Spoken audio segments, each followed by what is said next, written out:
Assalamualaikum warahmatullahi wabarakatuh. Di sini kami kelompok 2 akan mempraktekkan bagaimana cara bermediasi mengenai harta bunuh bini.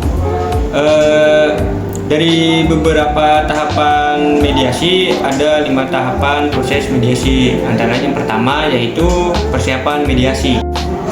Dan para pihak sudah memilih mediator untuk proses berjalannya mediasi. Kedua, pembuka oleh mediator. Di mana mediator menjelaskan perannya sebagai mediator di dalam mediasi ini, dan juga mediator akan menanyakan kabar kepada para pihak dan memberikan suasana yang kondusif. Ya, Mas, Mbak, gimana kabarnya? Sehat? Sehat, alhamdulillah. Ya, jadi ada permasalahan apa yang sedang kalian hadapi? Ya, selanjutnya para pihak akan menceritakan permasalahan masing-masing di antara mereka. Ya, mungkin dari pihak suami Mas, dari saya, yaitu saya dengan istri ada permasalahan keluarga atau masalah dalam pernikahan yang dimana sang istri ingin mengajukan perceraian. Ya. Tapi di sisi lain karena saya mempunyai rasa empati atau rasa kasih sayang kepada anak saya ingin mengajukan mediasi untuk mediasi dengan secara kekeluargaan yang memungkinkan agar saya atau istri saya untuk membatalkan berencana ingin menceraikan saya sebagai suami. Dan di sisi lain saya juga belum mengetahui alasan jelas yang membuat sang istri ingin mengajukan perceraian. Iya. Saya tetap dengan keputusan saya sendiri. Saya ingin bercerai karena suami saya ini jarang bekerja, jarang mengasih nafkah gitu. Sedangkan saya terusan bekerja gitu. Jadi bisa dibilang saya yang mencari nafkah, dia yang di rumah gitu. Tapi Pak, ya saya mengetahui alasan istri saya dan saya mengerti alasan istri saya ingin mengajukan perceraian. Tapi mungkin saya ingin di sisi lain ingin berusaha memperbaiki sikap saya, Pak. Ya mungkin saya mengetahui saya pemalas, saya jarang bekerja, saya jarang memberi upah, jarang memberi nafkah terhadap istri saya. Tapi saya sekarang sudah sadar dan saya ingin tetap melanjutkan pernikahan dan tidak ingin melanjutkan persoalan harta gono ini, Pak. Ya, baik, terima kasih atas penjelasannya dari Bapak Hasemi. Ya, mungkin seperti itu yang telah tadi disampaikan oleh Bapak Hasemi. Sekarang saya ingin mendengar terlebih dahulu penjelasan dari Mbak Anti ya, selaku istri dari Bapak Hasemi yang ingin bersikukuh banget melakukan perceraian. Coba gimana permasalahannya dari Mbak Hasemi? Mbak. Yo. Dari Mbak Anti. Saya tetap dengan keputusan saya, walaupun dengan alasan-alasan yang suami saya tadi sebutkan, saya tetap dengan keputusan saya ingin bercerai. Selanjutnya ada perundingan dan identifikasi solusi, di mana mediator mencari sisi terang dalam mediasi ini untuk menciptakan jawaban yang saling menguntungkan para pihak. Baik ya, untuk kedua suami istri ya, apakah ada cara lain lagi untuk kalian mempertahankan hubungan kalian sebagai suami istri? Karena mengingat dan menimbang Mas Hasemi juga sudah melakukan sekuat tenaga gitu untuk mencari kerja, sudah kesana kesini mencari kerja, tujuannya untuk menafkahi Mbak Anti ini selaku istri dari Bapak Hasemi. Ya mungkin Pak Hakim, dengan berat hati saya setelah mendengar penjelasan dari sang istri, mungkin saya akan menerima apa yang diinginkan oleh istri saya, yaitu perceraian. Tapi saya menginginkan pembagian harta yang kira-kira menurut Bapak adil bagi saya sebagai suami dan adil sebagai untuk istri saya. Ya dulu ya nyambung ya, kan kita udah kan dari cerai. Oke. Yo. Udah dari tadi.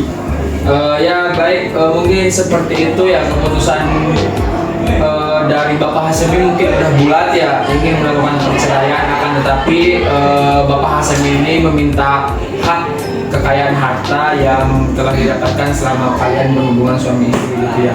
Nah dari Mbak Anti sendiri ini gimana? Silakan. Ya, baik Pak.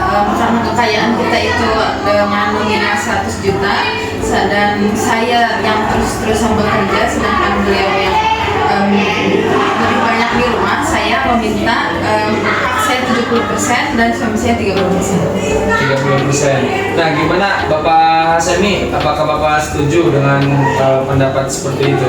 Ya, mungkin dengan saya menerima hakim keputusan yang sudah disetujui oleh istri saya, dan saya juga dengan berat hati dengan ikhlas saya menerima keputusan tersebut, Pak. Jangan langsung terima, Mi. Yuk. Oke. Ya, mungkin Pak Hakim, saya mendengar keputusan 70% 30% dari total kekayaan dari kami 100 juta. Mungkin saya masih sedikit keberatan Pak Hakim. Saya ingin mengharapkan 50% 50%, yaitu dari setengah-setengah dari jumlah kekayaan keluarga kami Pak Hakim. Mungkin begitu. Gimana Mbak Anti? Saya tetap ingin 70 dan 70-30. Nah, cuman kita di sini berandai-andai aja dulu ya Mbak Anti. Bapak Hasemi kan di sini sebagai suami Mbak Anti dan nggak melakukan pekerjaan apapun. Nah, akan tetapi ketika Bapak Hasemi ini lagi di rumah, apakah Mbak Anti merasa bahwa lingkungan rumah ini bersih atau kotor?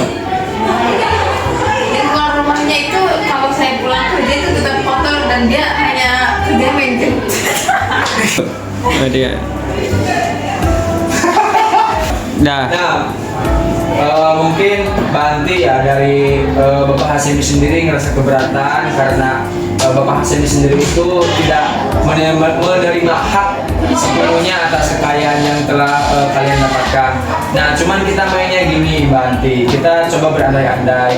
Ketika Bapak Hasemi ada di rumah, nggak kerja, nggak apa, tetapi dia itu melakukan kegiatan dengan cara bersih-bersih, cuci pakaian, cuci piring, pakaian punya Mbak Anti, piring punya sama-sama, nyapu, ngepel. Nah, coba aja kalau semisal Mbak Anti sama Bapak Hasemi itu ngundang asisten rumah tangga. Nah, apakah Mbak Anti juga tega memberikan 30% untuk asisten rumah tangga tersebut? Tidak. Nah, tidak kan? Nah, maka dari itu gimana kalau nanti keputusannya Bapak Hasemi mendapatkan sebagian 40% dari harta tersebut, nah dan Mbak Anti mendapatkan harta sebesar 60%. Nah, gimana kalau seperti itu? Soalnya ya tidak mungkin juga Bapak Hasemi itu di rumahnya hanya main game, tiduran, nggak mungkin juga. Pasti Mbak Anti juga mengalami atau merasakan ketika Mbak Anti pulang ke rumah itu sudah keadaan bersih, keadaan nyaman seperti itu Mbak Anti. Ya baik, mungkin saya juga sudah dipikir-pikir lagi. Saya setuju dengan pembagian yang tadi 60-40. Yang terakhir adalah kesepakatan dan penutupan mediasi dari antara kedua belah pihak. Ya, berarti deal ya. Pembagian harta kerugiannya Bapak Hasemi mendapatkan 40% dari harta kalian dan Mbak Anti juga mendapatkan sebesar 60% dari harta yang telah kalian dapatkan. Nah, untuk selanjutnya karena kalian ingin mengajukan tetap bersikukuh ingin mengajukan perceraian, ya maka silakan saja untuk mengurus hal tersebut datang saja langsung ke pengadilan agama. Nah, nanti untuk hasil mediator hari ini dan itu juga jangan lupa kasihkan ke pihak pengadilan agama. Ya mungkin seperti itu. Baik.